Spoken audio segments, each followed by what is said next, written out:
faire du bien à ton peuple, Seigneur. Nous croyons, Seigneur, dans ta parole. La parole est la vérité. Tu as dit, vous connaîtrez la vérité. Et la vérité vous affranchira. La vérité vous rendra libre, Père éternel. Tu es le prince de paix, Jésus, l'ami fidèle. Le compagnon, Seigneur, qui n'abandonne jamais, Seigneur, sur les chemins. Père éternel, Seigneur. Sois béni, Père, au nom de Jésus. Reçois l'honneur, la gloire et louange, l'adoration. Bénissons ton nom, Seigneur. Pour ce temps, Seigneur, passé dans ta présence, dans l'adoration, dans la louange. Seigneur, bénis chaque personne qui a participé, Seigneur. Que le ciel nous soit favorable. Bénis ce temps, tout pour ta gloire. Je détruis toute activité, Seigneur, occulte, du ténèbre, de l'ennemi. Tout ce qui vient, Seigneur, pour étouffer dans le domaine, dans le monde spirituel en ce moment. Dans le nom de Jésus-Christ, je libère les pensées, je libère, Seigneur notre Dieu, le Saint-Esprit qui travaille. J'amène toute pensée captive à l'obéissance au nom de Jésus-Christ. Devant toi, tous genoux fléchissent et toute langue confesse que tu es Seigneur. Toi qui nous as fait grâce en ces jours d'être en vie, nous te sommes reconnaissants. Bénis ces moments. Au nom de Jésus, Amen. On acclame notre Dieu, que Dieu soit béni. Shalom. Frère Onésime, ça ne marche pas. Qu'est-ce qui se passe? C'est vrai qu'on avait fait descendre cet appareil parce qu'on devait déjà se retrouver de l'autre côté. Mais ça nous dérange un peu. Mais que Dieu nous aide. À partir de l'autre côté, on a déjà une belle salle bien arrangée. On aura installé cet appareil et ça va nous aider pour communiquer. Parole du Seigneur. Amen. Shalom. Qui est dans la joie? David disait, je suis dans la joie quand on me dit, allons à la maison de l'Éternel. Amen. Je suis dans la joie. Manifeste la joie. Que Dieu soit loué, que Dieu bénisse l'équipe de louange. Waouh, formidable. Que Dieu vous bénisse, qu'il vous arrose, qu'il puisse vous faire du bien, vous visiter. Amen. Il est Dieu. Amen. Il utilise qui il veut, quand il veut, comme il veut. Il est souverain. Le problème, c'est la relation avec Dieu. Développez l'intimité avec le Seigneur et Dieu vous fera toujours du bien. Sans plus tarder, je vais nous inviter dans la parole de Dieu dans le livre des Corinthiens, au chapitre 10, 2 Corinthiens, chapitre 10, nous lisons à partir du 3e verset. Si tu es là, tu vas dire Amen. 2 Corinthiens, chapitre 10, on t'attend.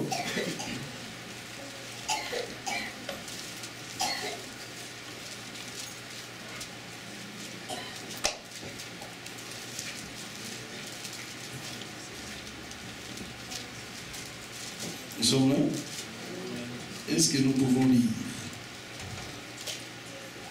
2 Corinthiens 10, chapitre 10, le verset 3. Moi, je vais lire la version d'Arme. J'aimerais que vous puissiez dans votre version. Peut-être je vais retourner pour voir du second. Qu'est-ce qu'il dit aussi. 2 Corinthiens, chapitre 10, verset 3. Car en marchant dans la chair, nous ne combattons pas selon... Est-ce que tu peux lire dans ta version? Car en marchant dans la chair, nous ne combattons pas selon la chair. Car les armes de notre guerre ne sont pas charnelles, mais puissantes par Dieu pour la destruction de forteresses. Je ne sais pas si tu comprends ça. Détruisons les raisonnements. Lis dans ta version. Détruisons les raisonnements et toute hauteur qui s'élève contre la connaissance de Dieu. Et amenons toute pensée captive à l'obéissance de Christ. Amen. Amen. Moi je vais répéter ce que David dit. Il dit ceci, car en marchant dans la chair, nous ne combattons pas selon la chair. Car les armes avec lesquelles, dans votre version, ça c'est dans votre version, mais ici il dit ceci, car les armes de notre guerre, est-ce que vous comprenez? Amen. Ici il dit, car les armes de notre guerre ne sont pas charnelles, mais puissantes par Dieu. Est-ce que vous comprenez? Pour la destruction des forteresses.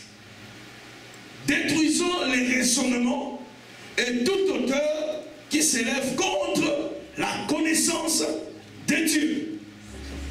Et amenant toute pensée captive à l'obéissance de Christ. C'est ce que David dit.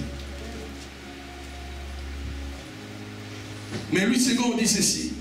Si nous marchons dans la chair, nous ne combattons pas selon la chair. Car les armes avec lesquelles nous combattons ne sont pas charnelles. Mais elles sont puissantes par la vertu de Dieu pour renverser des forteresses. Nous renversons les raisonnements et toute hauteur qui s'élève contre la connaissance de Dieu. Et nous amenons toute pensée captive à l'obéissance de Jésus-Christ, du Seigneur. Alléluia. Qui peut dire Amen? Amen.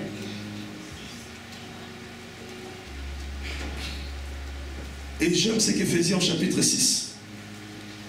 Et il dit, à partir du verset 11e, tu as ta Bible. Tu peux voir cela. Il parle de l'aspect spirituel. Il dit, nous n'avons pas à lutter contre la chair et le sang. Mais ce combat est spirituel. Nous devons revêtir les armes spirituelles pour pouvoir tenir ferme et résister dans les mauvais jours.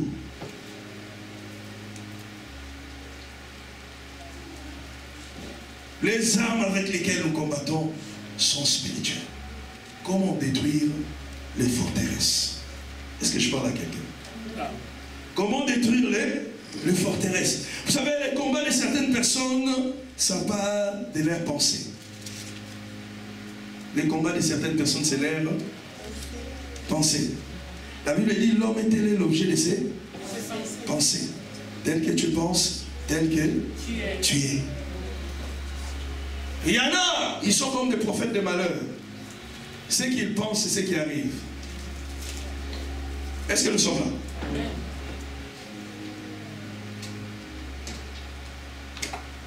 Et on m'a dit dans la Bible, ce que je crains et ce que je redoute, c'est ce qui m'arrive. C'est ce qui m'arrive, c'est ce qui m'atteint. Ce que je crains et ce que je redoute, c'est ce qui m'arrive. Et un autre est allé plus loin. Jérémie. Pour maudire les jours de sa naissance. Pourquoi ma mère m'a enfanté? Pourquoi je suis né? Pourquoi je suis venu au monde? Il ne fallait pas que je puisse naître. Tout part des pensées. Est-ce que nous sommes là? Tout part des pensées. Il y a une lutte dans les pensées. Il y a même certaines personnes, avant de sortir dans les pensées, il y a toujours des choses qui montent dans la tête. Pourquoi tu vas à l'église? C'est perdre le temps. Il y a une lutte dans ses pensées. Il y a des gens comme ça. Il se retrouve même sur le balcon. Là où il est à lui-même, il sent les pensées qui viennent. Toi, tu dois te donner la mort. Parce que tu es au bout, parce que tu as échoué. Toi, c'est le suicide. Le pensée. Est-ce que nous sommes là? Il y a des personnes comme ça, ils peuvent voir une arme, même un couteau. Ils se sentent attirés à se faire du mal. Le pensée de l'homme. Est-ce que nous sommes là? Parce que dans les pensées, l'ennemi cherche à entrer dans les pensées. À entrer dans les pensées, à contrôler, à détruire des vies. C'est dans les pensées que l'ennemi est entré, même dans la vie le plus grand, le plus fort qui puisse exister. C'est à travers les pensées que l'ennemi est entré dans la vie de David. Alors qu'il venait de se réveiller, il a regardé la forme d'autrui. Ça a commencé dans les pensées. Dans les pensées. Nous avons une lutte, ça commence dans les pensées. L'homme est l'objet de ses pensées. Il y a des gens, même en regardant l'homme d'autrui en passant, il regarde les pensées, il va plus loin. Il en vit, il dit même des choses, mais c'est les pensées. Il y a d'autres, même en regardant la forme d'autrui, il va plus loin dans ses pensées. Mais que nos pensées, comme enfants de Dieu, nos pensées doivent être des pensées pures, des pensées qui glorifient le Seigneur. Si tu vois des mauvaises pensées arriver, monter en toi, la Bible dit amène toute pensée captive à l'obéissance du nom de Jésus-Christ. Devant Jésus, tous genoux fléchissent et toute langue confesse qu'il est Seigneur. Même s'il y a des pensées de suicide qui arrivent, amène cela captive à l'obéissance du nom de Jésus. Tu ne vas pas mourir. Ça, c'est le plan de l'ennemi. La lutte commence là, dans le pensée. Est-ce que je parle à quelqu'un? C'est là que le diable nous a. Tu as échoué, il met dans ta pensée la pensée de l'échec continuel. Tu dois continuer à échouer, toi, ça sera toujours l'échec. Non, le Dieu de la Bible est venu pour des personnes qui ont échoué. Oh, je parle à quelqu'un. Le Dieu de la Bible n'est pas venu pour des personnes qui avaient réussi, non. Il est venu pour des personnes qui ont échoué. Et lui, il vient pour leur accorder la réussite. Parce qu'il est le commencement et la fin de toutes choses. Le premier-né, c'est notre Dieu. Quand il vient dans une vie, la personne qui a connu l'échec hier, demain peut connaître la réussite. C'est ce Dieu-là. Pose la question à Pierre. Il a connu l'échec. Tu peux connaître une succession d'échecs dans la vie. Mais cela ne fait pas de toi un raté, un échec. Tu peux échouer dans un domaine. Cela ne limite pas Dieu. Dieu peut venir au même endroit, au même domaine où tu as échoué. Il t'accorde le succès, la réussite. Parce qu'il dit dans sa parole, j'agirai qui s'y opposera. J'aime quand Dieu entre en action pour changer les langages de quelqu'un. Les gens, ils peuvent dire, tu as échoué. Il y a des gens qui ont été blessés même par des paroles des gens. Et ces paroles sont restées collées. On a dit que tu n'es pas belle, tu n'es pas beau, toi tu ne vas pas réussir. Oh, ça c'est un homme qui a dit cela. Écoute, la réussite ne dépend pas de ce que l'on peut déclarer, mais la réussite de la vie de quelqu'un dépend de ce que le Shiloh déclare, le toit de brillant du matin déclare, ce que le juste juge déclare, l'avocat qui ne recule jamais déclare. Lui, il n'a jamais échoué, c'est Jésus-Christ. Quand il libère la parole, cette parole s'accomplit. Même là où il y avait l'échec, même là où il y avait la malédiction. Amen. Oh, est-ce que je parle à quelqu'un? Là où il y avait la malédiction, même dans les racines.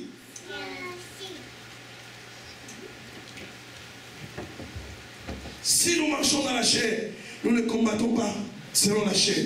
Car les hommes avec lesquels nous combattons ne sont pas charnels, mais ils sont puissants par la vertu de Dieu. Vous savez, il y a des problèmes, il y a certains problèmes, il y a certaines maladies, il y a certaines complications. Si tu ne pries pas, tu n'auras jamais de réponse. Amen. Même si tu appelles Billy Graham, tu communiques avec lui, tu parles avec lui. Même si tu parles avec Teddy Jakes, même si c'est Benin qui prie pour toi, il y a des choses que toi-même tu dois le faire. Il n'y a personne qui va prendre ta place sur cette terre. Quand tu quitteras sur la terre, finis avec ton histoire, tu attends les ciels avec les seigneurs. Mais quand tu vis sur la terre, sois en connexion avec les seigneurs et que Dieu puisse t'amener dans ce combat spirituel pour vivre ta vie. Parce qu'il y a des réalités que tu traverses et tu traverses la seule. Amen. On peut se retrouver à l'église, beau, belle, des visages, des figures. Mais chacun a une réalité. Chacun a son arrière-plan. Chacun a ce qui traverse dans ses pensées. Est-ce que nous sommes là? L'homme est tel l'objet de ses pensées. Pose la question au voisin. Quel genre de pensée tu as? Sur toi-même. Et quel genre de pensée? Pose-lui maintenant. Quel genre de pensée tu as pour moi? Que ça soit positif aussi. Allez, c'est ça. Oh, parce que la Bible dit aimez-vous les uns les autres. Ça veut dire hey, des bonnes pensées pour ta soeur, pour ton frère. La Bible dit bénissez et ne maudissez pas. Parce que Dieu dit à moi la vengeance, à moi la rétribution. Quand tu bénis, c'est pour ça que la Bible dit quand la personne qui se passe des temps à te maudire arrive chez toi, donne-lui un verre d'eau, donne-lui du jus, témoigne l'amour. Parce qu'en faisant cela, tu as logé des anges. Et si la personne t'a parlé le mal de toi, l'Éternel et Dieu s'en fait dévorant. Je ne sais pas si je parle à quelqu'un qui comprend cela. C'est ça la parole de Dieu. C'est ça l'amour. Oh, je ne sais pas s'il y a quelqu'un qui comprend ça. C'est ça la parole de Dieu. Les pensées, c'est ça les pensées. Il y a des gens qui ne vont jamais te voir exceller. Ils ne vont jamais te voir posséder. Ils ne vont jamais te voir témoigner que tu as réussi. Il y a des gens qui cherchent toujours à te voir en train de pleurer. Mais je viens te dire, il y a un temps pour toutes choses. Il y a un Dieu quand il vient dans la vie d'une femme stérile, la stérile devient une mère joyeuse au milieu de ses enfants. Ça c'est Dieu qui sait faire cela. Il y a un temps pour toutes choses. Même si tu es né dans une famille où il y avait un stress, c'est parce que les gens qui t'ont précédé, ils ont fait des choses. Parce que les gens, ceux qui vivent, ce n'est que les conséquences de ceux qui les ont précédés bien avant. Si tu poses la question à Ruth, elle va te dire, je n'ai pas voulu naître dans cette